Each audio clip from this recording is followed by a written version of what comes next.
It is a great honor to be joined by the winningest head coach, not just in Western Michigan University baseball history, but in Mid American Conference baseball history, and one of our inductees into the 2023 class of the Michigan Baseball Hall of Fame. Coach Fred Decker, thank you very much for taking the time.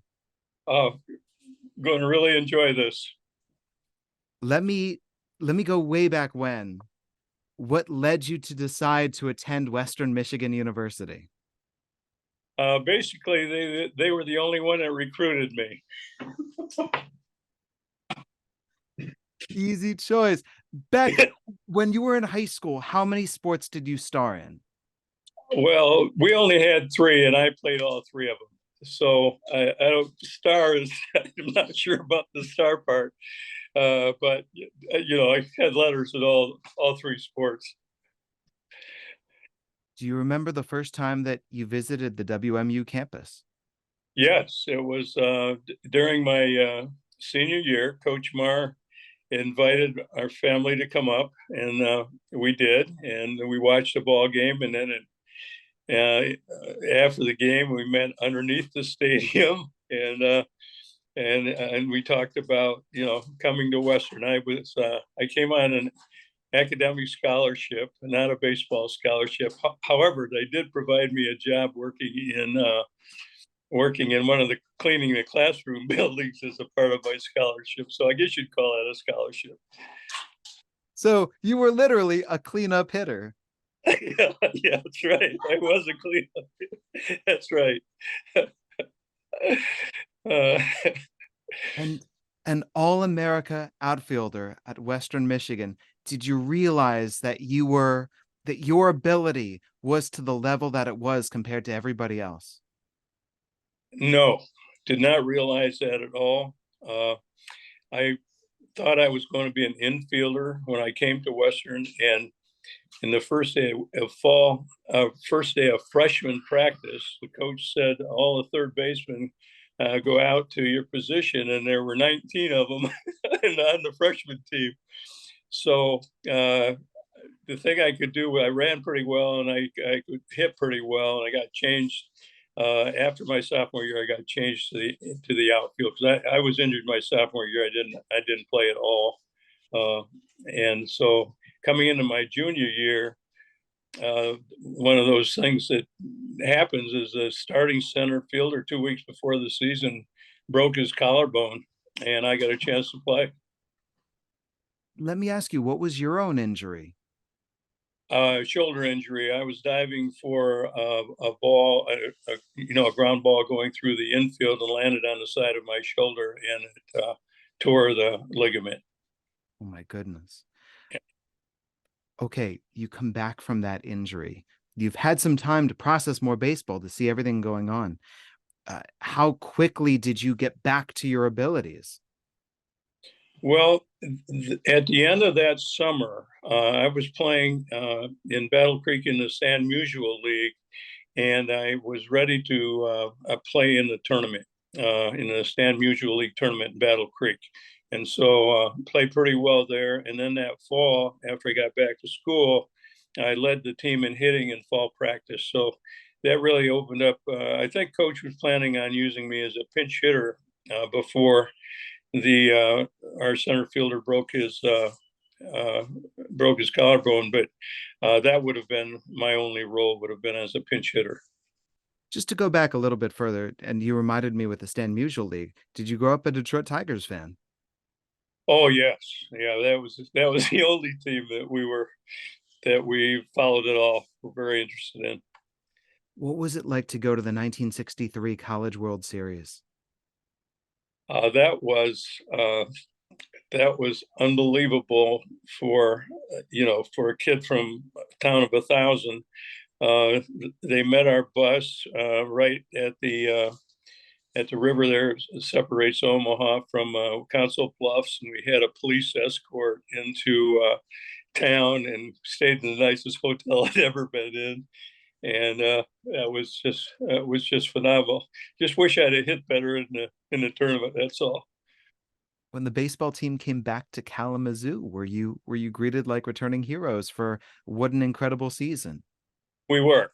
We were during the season. At one point we were ranked second in the nation, and so for us it was really a letdown to lose our two games in Omaha, because we felt as a team we'd faced better pitching than we'd faced against Florida State and Penn State, the two teams we lost to. Uh, and we're really disappointed that we didn't play better in Omaha. You graduate from Western. At what point in your life had you become interested in coaching?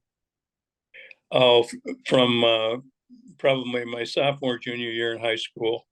The coaches that I had were other than family, were the most important people in my life.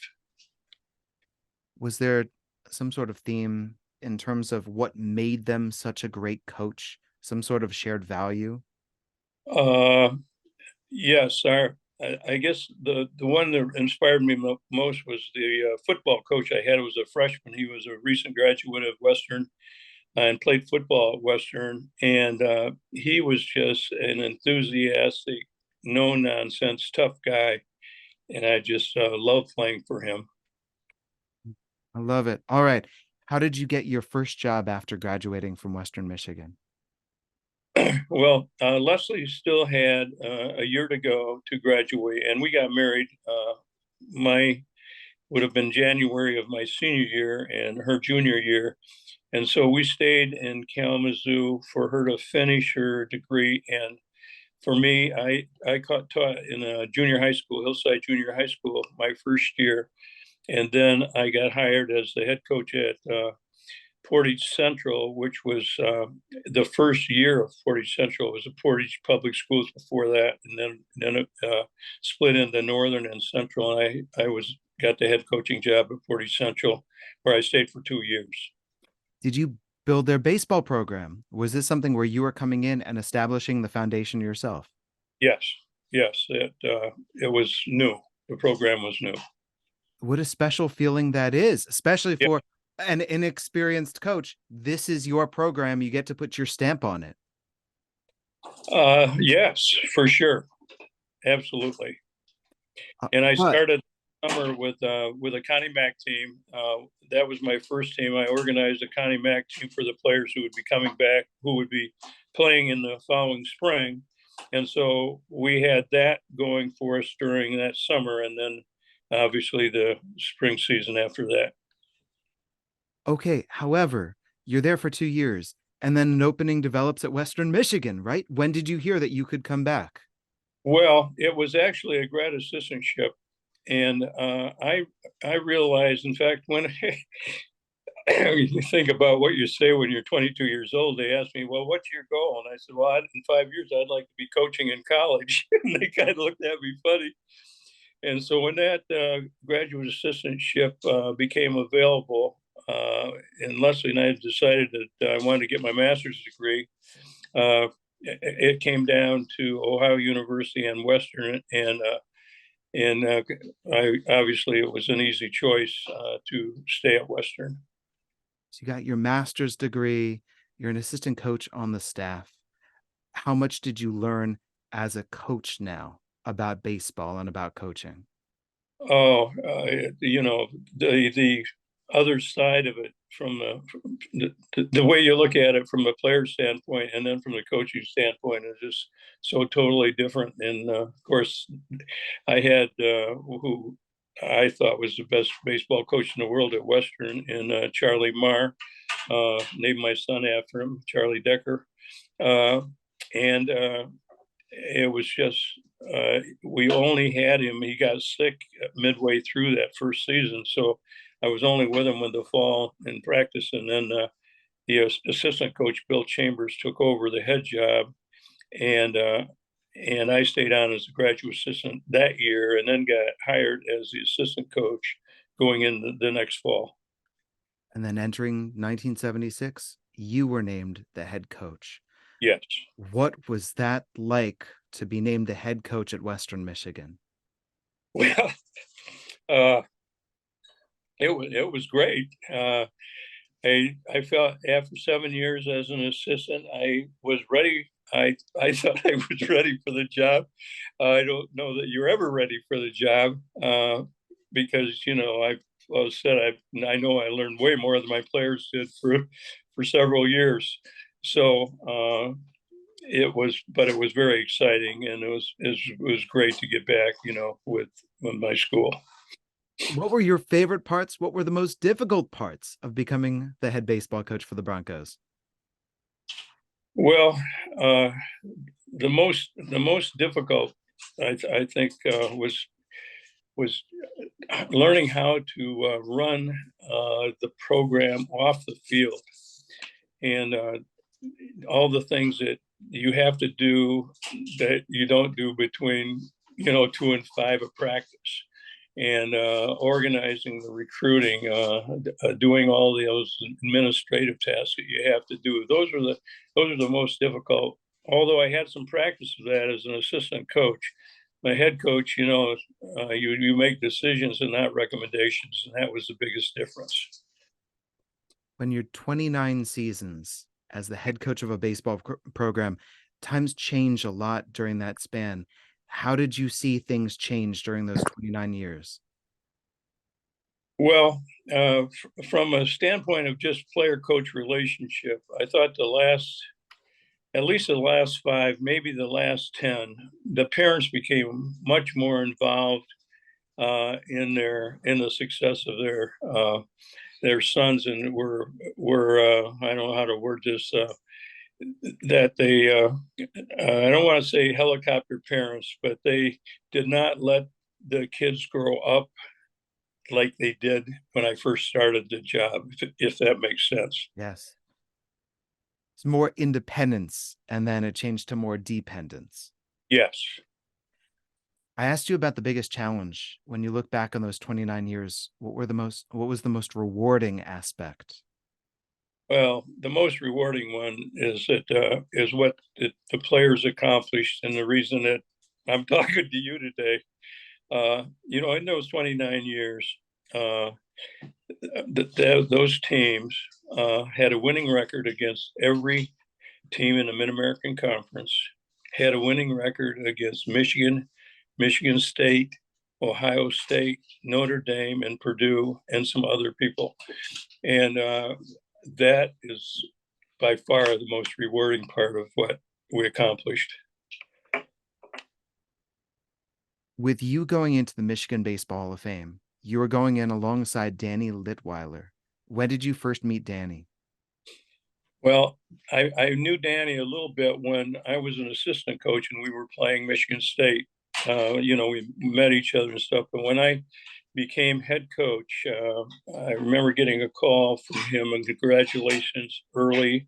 And I had just asked him if I could talk to him about being a head coach, and he really took me under his wing, and he was the most innovative guy around at that time. And the thing that he helped me most with was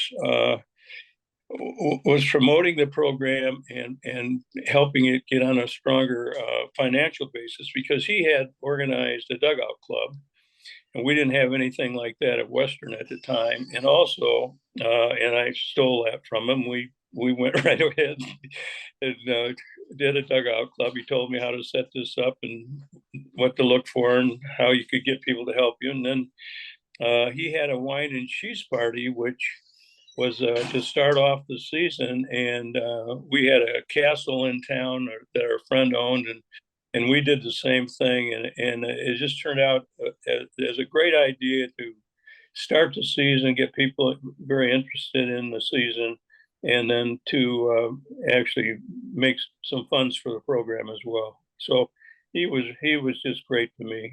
And I'm so honored to go in at the same time he's going in. Yes, for you individually, you had been a voting member on the committee to decide members of the Michigan Baseball Hall of Fame.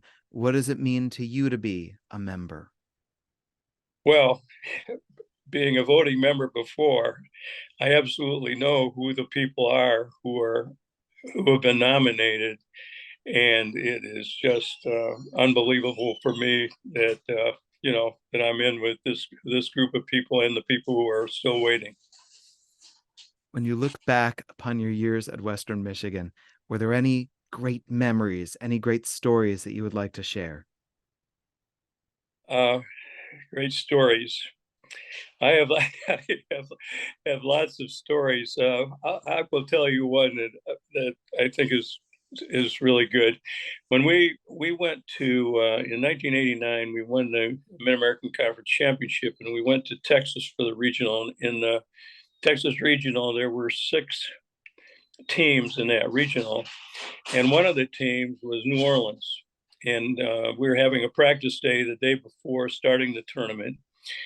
And we were sitting in the stands watching New Orleans, and I thought, well, these are the biggest guys I've ever seen. And I said, the ball just doesn't carry in this park because they had, I think we watched the whole batting practice, and maybe they had 2 or 3 home runs.